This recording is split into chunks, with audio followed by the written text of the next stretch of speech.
ये मुर्गी और कीड़े के बीच युद्ध चल रहा था। नहीं नहीं नहीं नहीं नहीं नहीं। किसी तरह मुर्गी को छकमा देकर भाग जाता है बस। और खेत में घुस के मकई खाने लगता है। फिर एक बहुत बड़े तरबूज पर चढ़ के अब देख तू। उसे काट पीट के खाने लगता है और फिर तरबूज में छलांग लगा देता है। खेत का मालिक बतख आता है और देखता है। ये क्या हो गया? फिर चुपके से तरबूज के अंदर झांकता है। कौन है बे? कीड़ा निकल के जाने लगता। चल। बाप रे।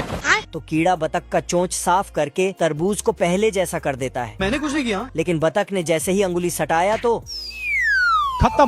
बतख कीड़े को डांटने लगता। साले तू। और फिर लेकिन कीड़ा वहाँ से 9-2-11 हो जाता है। कीड़ा पानी के पाइप में घुस जाता है तो बतख पाइप में फूकने लगता है। मम्मी रे। लेकिन इससे काम नहीं बना तो एक लीची तोड़कर पाइप में डाल देता है, जिसके बाद बतख को पता चल जाता है कि कीड़ा कहाँ है। साले को छोड़ूंगा नहीं। कीड़े को डरा डरा के बाहर करने लगा। अरे खतरनाक लोग हैं। लेकिन बाहर आते ही अरे दादा रे। खत्म। Bye bye. फिर कीड़ा बतख के आँख को खोल के देखता है। गया। तभी साला झट से आँख खोल देता है तो मेरे साथ अन्याय हुआ है। बतख पूरे गुस्से में जाता है। उठा के पटकूंगा। तो कीड़ा वहाँ से निकल लेता है। बस। लेकिन आगे मुर्गियों ने इसको घेर लिया। आज मैं मर गया भैया। रुक जा। तो कीड़े ने बाल्टी मुर्गी पे फेंक दिया। मुझे कुछ दिखाई नहीं दे रहा माँ। बतख उसको देख लेता है। फिर उसके पीछे बिना नहाए ही पड़ जाता है।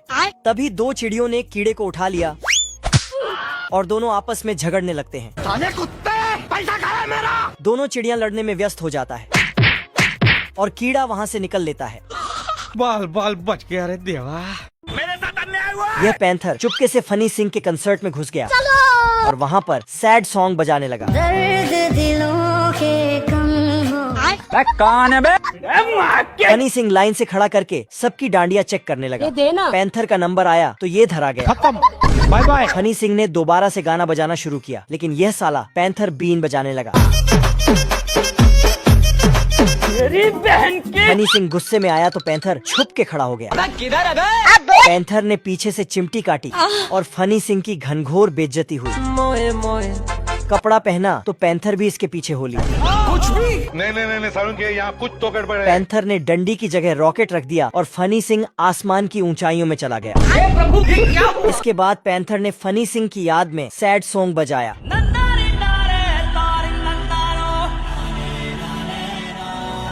ये सभी कामचोर एक के ऊपर एक होकर कील ठोकते हैं। कौन है बे? यह साला कील ठोकने जाता है और चुप कर बे कुत्ते। ये मजदूर तो 1 मिनट में 99 कीलें ठोकता है। अरे बाबा। ये खतरों का खिलाड़ी कील पर मुंडी रखता है और हथौड़ा पड़ने से पहले हटा लेता है। अबे साले। लेकिन इस बार नहीं हटा पाया। बैल बुद्धि का निशाना बार बार चूक रहा था। गद्दारी करने तोरी लगता है साले की आई टेस्टिंग करनी पड़ेगी। मेरी बहन की। आई टेस्टिंग के बाद भी चिंटू धरा गया। ये कारीगर पॉलिश करके जूता चमकाया, तभी बैल बुद्धि स्केटिंग शूज से उस पर कचरा फैला दिया। ये टट्टी किसने की है? सुबह जब बूढ़ा बूढ़ी उठते हैं तो इतने सारे जूते देखकर खुशी से ठुमकने लगे। सर कायल तकिया जाड़ा लगे।